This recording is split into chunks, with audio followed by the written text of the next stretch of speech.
everybody, welcome to the videos for my final thoughts for week 1 of the NFL season over on DraftKings. This is a more updated and finalized version of the first look video that I posted earlier in the week on Sunday. And I do have a core plays and lineup building video ready to go for tomorrow, so hopefully you do find that helpful. And if you do enjoy the content here, make sure to leave a like, subscribe to the channel if you haven't yet already. If you want to take that one step further, become an official member over on Patreon. Link is down below in the description for that. If you do want access to my entire spreadsheet, my optimizer, ownership projections, and a bunch of other stuff, link is down below. And last but not least, this video is sponsored by Prize Picks. I'm sure most of you know what it is by now, but if you don't, it's daily fantasy sports simplified, just you versus the projections. There's no sharks, 150 max contests, or salary cap restrictions, or anything like that. Just you versus the props that they offer each and every single day. And as of right now, if you're new signee over on Prize Picks, you can get a free money bonus and instant deposit match up to $100 when you use code CPEN and tell them I sent you. But I think that's it for the plugs for the most part, so without further ado, let's dive right into today's video. And as always, we'll start with the quarterbacks. So not many things have changed here, although I did add a few players that I didn't talk about early on. Up top, we have Patrick Mahomes. Nothing has changed there. $8,100, very expensive, but obviously the top quarterback each and every single week. Gets a pretty good matchup here versus Cleveland, who will have an improved defense this season. They definitely beefed up their secondary.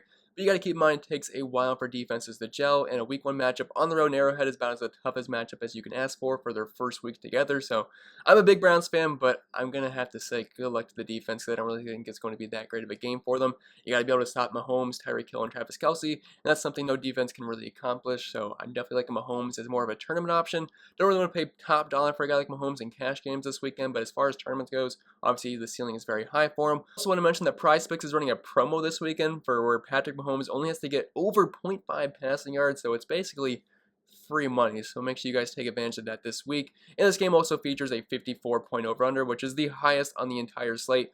5.5 point spread here with a 30-point implied team total for the Chiefs. So points are going to be scored in this game, especially from the Chiefs side of the ball. Then Kyler Murray, $7,600. Another game I love for DFS purposes. I'd say it's my second favorite game, only behind the Kansas City Chiefs and the Cleveland Browns.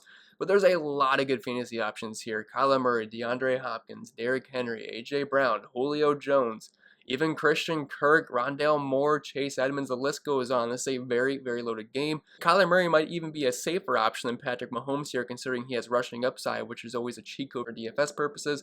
The Titans' defense was pretty bad versus quarterbacks last season. I can't imagine it's going to be much better this season. They were 28th versus quarterbacks, letting over 23 DraftKings points per game, close to 300 passing yards and over 2 passing touchdowns. And obviously the wheels on Murray, a nice high floor and ceiling combination, so definitely a big fan of this game, whether it be for tournaments or cash games. Then on the flip side of this game, we have Ryan Tannehill, $6,500, over $1,000 cheaper than Kyler Murray.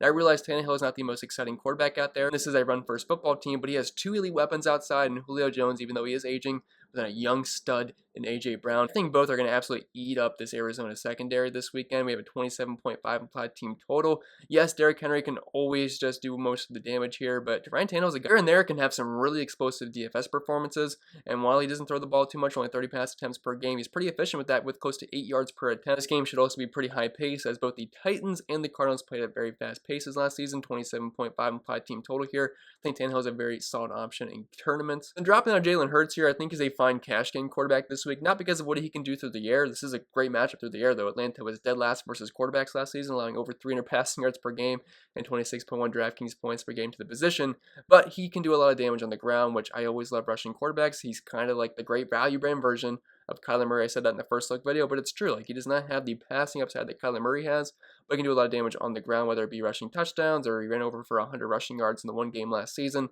And this is a very soft matchup. We're in the fast track in Atlanta in the Dome. So you got that turf surface. We have a 40.5 point over-under. And the passing game should be a little bit better this season. We had Devontae Smith, one of the best college wide receivers on the team, so that's going to help some things, although he is a rookie, so obviously it's going to take some time to get acclimated, but I do think Hurts at that price point in a pretty good spot this weekend. Matt Ryan on the flip side of this game, $6,000. Didn't really like him early on in the week, but now that I think about it, I love Calvin Ridley and I love Kyle Pitts, so I gotta like the guy throwing the football, so I'd put Matt Ryan on here just because of the price point. He plays better at home, and I could see this being a pretty high-scoring game. Philly was pretty bad versus the pass last season, 24th DVOA, but kind of mid-pack. It came to fantasy points allowed per game at the quarterback position, but I like this price point quite a bit. I can't imagine the Falcons are going to really be able to establish the run too much with Mike Davis the entire game. They threw the ball nearly 40 times per game last season. I think we see a lot of that once again. And Joe Burrow, $5,700. If you're looking for a cheap option, I think a lot of people are going to be kind of excited about doing some Cincinnati, Minnesota stacks. I've seen a lot of people talk about it, and I get it. There's some exciting options in this game. You have Dalvin Cook, Justin Jefferson, Adam Thielen, then the trio of wide receivers on Cincinnati and Jamar Chase, Tyler Boyd, and T. Higgins, which I do like some of these wide receivers quite a bit. And this is a good matchup through the air versus Minnesota. They were a team that really struggled versus the pass last season. I think their defense will improve a little bit. Mike Zimmer defenses are usually not that bad. Obviously, there could be rust from Joe Burrow in his first game back after absolutely tearing up his leg last year. But $5,700, I like his cheap options. So you can just make a really cheap stack here. Load up on some studs at other positions and throw in a cheap Cincinnati, Minnesota stack. I don't hate the idea of that in tournaments. Then moving on to the running back position, you really can go wrong with any of the three studs up top, whether it be CMC, Dalvin Cook, or Alvin Kamara. All are going to be absolutely elite plays here. But the more I think about it, once you factor in the price point, I love Alvin Kamara this week, especially with no Latavius Murray. He's going to be gone. Tony Jones is now going to be the backup. This team is going to ride or die with Alvin Kamara here. Yes, you have Marquez Callaway, who we're going to talk about in a little bit, but this team is fully going to be Alvin Kamara or bust more than likely, because there's no Michael Thomas, no Jared Cook, no Manny Sanders anymore, no Latavius Murray. Alvin Kamara is going to be the guy that they have to ride. And $8,600 in a good matchup versus Green Bay, a team that really struggled with running backs last season. He also ate them up last season, if you guys don't remember that one game where he went absolutely bonkers. And Green Bay was 28th versus running backs last season, and also 18th DVA versus the run, allowing close to 30 DraftKings points per game. Also struggled versus pass catching running backs, which is Alvin Kamara's specialty, considering he had a 22.8% target share last season with close to 7 targets per game.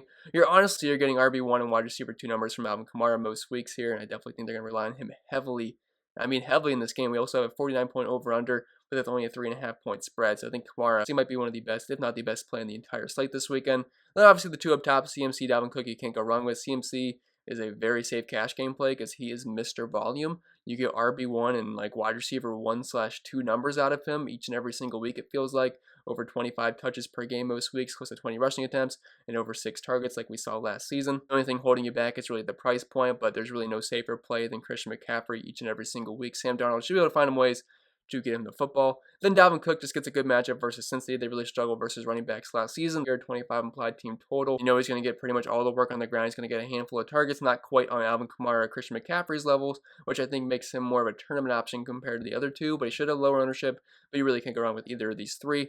And if you're looking for some mid-range running backs, we have guys like James Robinson, Joe Mixon, who do look pretty good in the 6K range here. Robinson gets the best matchup you can ask for if you're looking at last season's numbers, considering Houston was absolutely dead last versus the run, allowing over 33 DraftKings points per game, 29 DVA versus the run, 145 rushing yards with well over a rushing touchdown. James Robinson is not going to get 100% of the snaps like he saw last year. Carlos Hyde's going to be in the mix, but he should still get enough volume. I'd say around 20 total touches, which is just fine for me at $6,400. And then elite matchup on the road in Houston as 3.5 point favorites.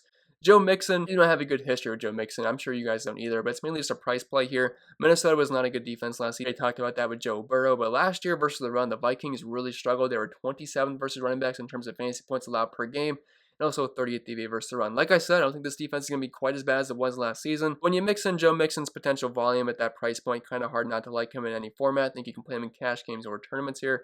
Should see close to 20 rushing attempts with a handful of targets, especially with no Giovanni Bernard this year. Antonio Gibson, $5,900. Just feel like he's a bit too cheap here. Did not have him in my first look video, but this is actually a pretty good matchup versus the Chargers. Last season, they were 26 DVA versus the run. More so mid-pack versus running backs when it came to fantasy points allowed, but Antonio Gibson's going to be Alvin Kamara light this season. Or he's going to get some damage on the ground, but he's also going to be using the passing game. The guy was a fantastic pass catcher in college. We saw that in glimpses last year, although J.D. McKissick was kind of the guy for that. But we're going to see a boost in the passing game, likely than not. And I like that price point quite a bit in a pretty good matchup versus the Chargers. And this Washington offense should be able to move the ball a little bit easier than they did last year, considering Ryan Fitzpatrick is under center. Then Raheem Mostert, $5,800. He is purely a tournament play for me, but they're 8-point favorites on the road, which does bode well for the running game. 26.5 implied team total. The Detroit run defense is absolutely terrible. Season versus running backs, they were 31st, only behind the Houston Texans. Allowed 33.1 DraftKings points per game, over 100 rushing yards, and the 49ers have the best offensive line versus defensive line run blocking advantage of the entire week. While Mostert won't get that elite volume that other running backs will get, he's very efficient with his touches, around 5 yards per carry last season. Yes, Trey Sermon's going to be involved here, but if Raheem Mostert can get 10 to 15 touches here and find the end zone, he's going to be a pretty good tournament play at $5,800. Plus, if he has the hot hand, he could always get up to 20 touches and absolutely crush this slate. As far as wide receiver goes this week, it pretty much just depends on who your quarterback is, because I want correlation in my lineup, especially for in tournaments and cash games. You don't have to do that. Like if I'm playing Jalen Hurts in cash games, you don't have to play Rager, you don't have to play Devontae Smith. But as far as tournaments go, I want some correlation in my lineups, and there's really not much separating all these wide receivers. Like if you look at my projections, we're all within like 1 to 2 to 3 points of each other, so it pretty much just depends on what kind of lineup I'm building. If I have Rodgers, yes, I'd like to get Adams in. If I have Matt Ryan, I want Calvin Ridley. If I have Ryan Tannehill, I want A.J. Brown. I think you guys get the idea there, because really there's not much separating these guys. They're all elite talents.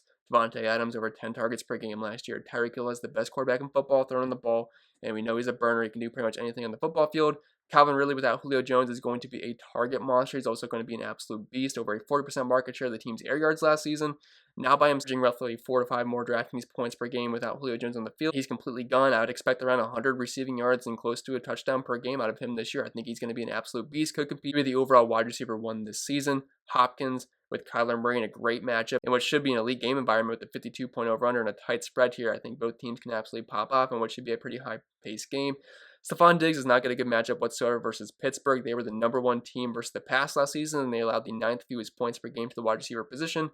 But I mainly care about the talent and volume here. Josh Allen is going to throw the football a lot this season. You cannot count on Devin Singletary and Zach Moss, the chains for the Bills, so it's going to be pretty much the Josh Allen, Stephon Diggs show once again.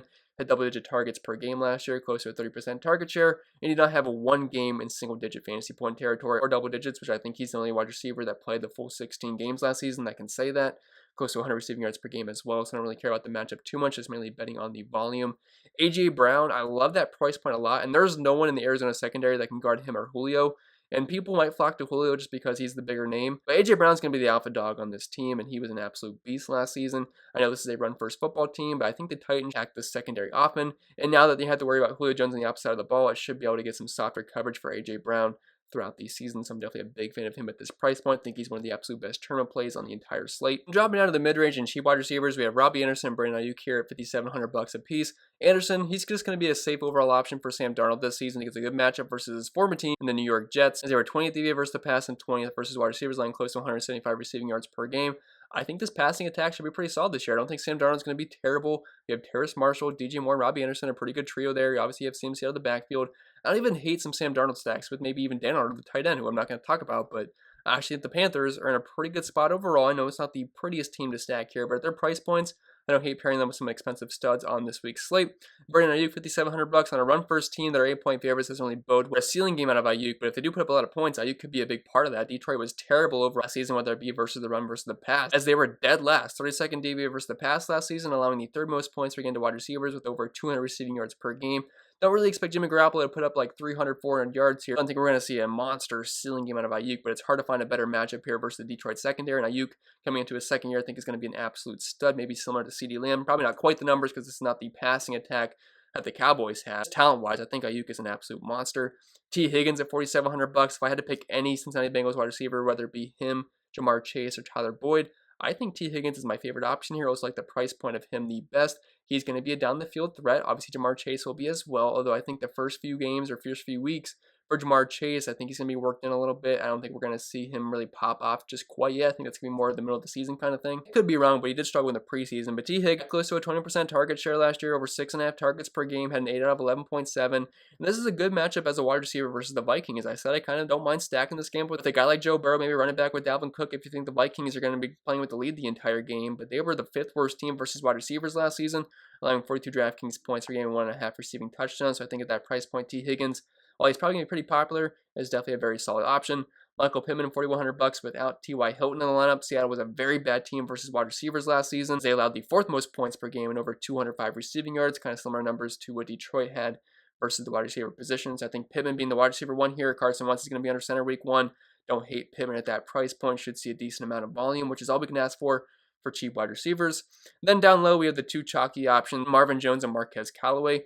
Callaway might be one of the highest, if not the highest owned player on the entire slate. Everyone likes Callaway this week, so it's not like it's going to be a surprise here, but he is the bona fide wide receiver 1 in this offense. We have 49-point over-under and a 3.5-point spread, and I think there's going to be a lot of points scored in this game, and we should see close to double-digit targets out of Callaway. And I don't really love the matchup. It's a lot easier to run on Green Bay. Plus, you should see a decent amount of Jair Alexander, which is not really the best matchup I could ask for a guy. But at $3,400, guaranteed volume, it's really hard to pass that up in even a bad matchup. Really hard not to play him in cash games. If you want to fade him in tournaments, I get it. But in cash games, just eat the chalk on Callaway. Take your $3,400 wide receiver 1. Then Marvin Jones at $3,600. He should see a decent amount of volume here. Obviously, there's other wide receivers in Jacksonville like Laviska Shenault and DJ Chark. But Trevor Lawrence is obviously an upgraded version of what they saw last year. And Marvin Jones, obviously new to the team, he's going to get some work, though, and Houston's a very bad defense. It's going to be one of the worst, if not the worst team in football this season. They were 26th versus wide receivers last year and 29th DVA versus the pass.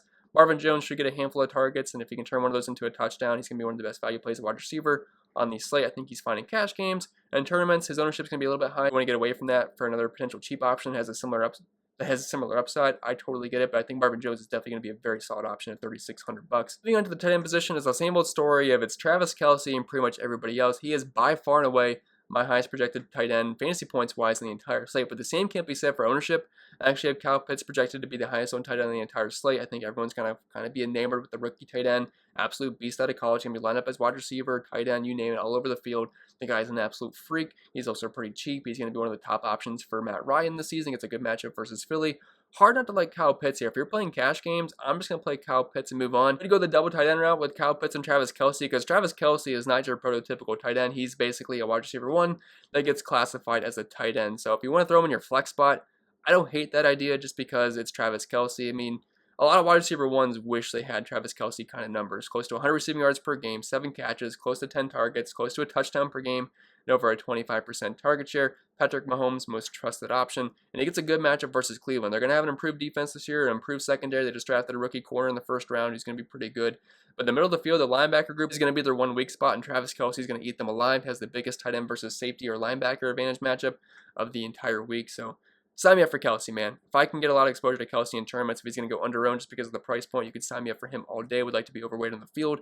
George Kittle is a fine pivot up top, but even then he's $2,000 cheaper. He's not even in the same league as Travis Kelce. George Kittle is one of the best tight ends in all of football. But when it comes to fantasy purposes, he's just not going to get quite the level of volume in the passing attack. Plus, he doesn't have a guy like Patrick Mahomes throwing the football. It's a great matchup versus Detroit, and the guy's obviously a freak tight end. I mean, skills-wise, he's right up there with Travis Kelce. It's just, they switch teams. Yeah, George Kittle could be the guy that's over $8,000 and absolutely crush it. But unfortunately, right now, he has Jimmy Garoppolo throwing the football. And Logan Thomas is a fine mid-range option here at $4,600. He could be your direct pivot off of Kyle Pitts in tournaments, but it looks like Curtis Samuel is not going to play in this game. He did not practice on Thursday, so it looks like he's trending in the wrong direction. So it's pretty much him, Terry McLaurin, and then Antonio Gibson out of the backfield for the passing attack here. And Logan Thomas was a big part of this offense last year. We'll see how Ryan Fitzpatrick does getting him the football. Obviously, it won't be Alex Smith or Dwayne Haskins or whoever else they were throwing out. He was actually one of the most active tight ends last season, averaging over 6.5 targets per game with a 20% target share and a 22% market share of the team's air yards. So $4,600 and a decent matchup versus the Chargers last year versus tight ends. They were bottom half in the league, allowing over half a receiving touchdown per game. So don't hit him as a pivot off of Pitts, but if you're playing cash game, I would just rather take the freebie there in Pitts at that price point. And as far as defenses go, I don't really like talking about them because it's really hard to project defenses, but you mainly just want to pick either really good defenses and good matchups or cheap home favorites, and that's pretty much what I did here. The 49ers, one of the better defenses in football. They get a road matchup versus Detroit, but they're 8-point favorites here and only an 18.5 implied team total against them. Not scared of Jared Goff and the rest of the Lions offense, so I think they're definitely a great spot if you can afford them. They are very expensive, and I typically like to save money on defense. The Panthers at $3,600 going against the rookie Zach Wilson, who looked great in the preseason, but still rookie making his first start on the road with only a 19.75 implied team total, so I don't hate the Panthers, even though their defense isn't amazing. The Broncos at $3,300, I could see them being the highest owned defense. I think it's what I'm projecting currently right now. They get a good matchup versus Daniel Jones. This game only has a 41.5 point over-under. Can't expect a lot of points to be scored. They're on the road, but they're still 3-point favorites, and they have a decent defense, and I think that price point's a little bit too low versus Daniel Jones. The Bills' defense isn't amazing, but they get a matchup versus Pittsburgh at home. They're 6.5 point favorites here. Pittsburgh has a lot of firepower in offense. They have Big Ben, although he does like to turn the ball over a lot, which I think is the main appeal here for the Bills. But there's a lot of good skill position players like Juju, Claypool, Deontay Johnson, and the rookie Najee Harris. But the offensive line's not that amazing. I think the Bills could probably get a couple turnovers and be decent plays at $2,500. And if you're not playing Jalen Hurts, the Falcons' defense is absolutely free at $2,000. They were terrible last season, and I don't think they're going to be a great play here. But at $2,000, they're one of the best value defenses in the entire slate. If they could just get a couple turnovers and only give up like 20-some points and not just get absolutely killed, that's not bad at $2,000. You don't need too much there. You're stacking the Falcons like Matt Ryan with Calvin Ridley or Kyle Pitts. You probably don't want to play the Falcons defense because you hope it turns into a shootout. But if you need an absolute free defense, the Falcons defense is there, and they are home favorites. With that being said, I think that'll be pretty much it for the video. So I hope it was helpful, and if it was, make sure to leave a like. Subscribe to the channel if you haven't already. We'll take that one step further, become an official member over on Patreon, get access to the spreadsheet, which has all the players listed, have an optimizer, projections, and pretty much everything else. Link is down below in the description for that. I do cover other sports as well. And don't forget, this video is sponsored by Prize Picks, just you versus the projections. And as of right now, if you're new signing over there, you can use code CPEN and get a free money bonus up to $100. And don't forget to take advantage of that Patrick Mahomes promo, where all you need to do is bet him over 0.5 passing yards to get some free money. So check it out if you haven't already. I think that'll be pretty much it. I will stop rambling, and I'll see you guys tomorrow for the core plays and lineup building video.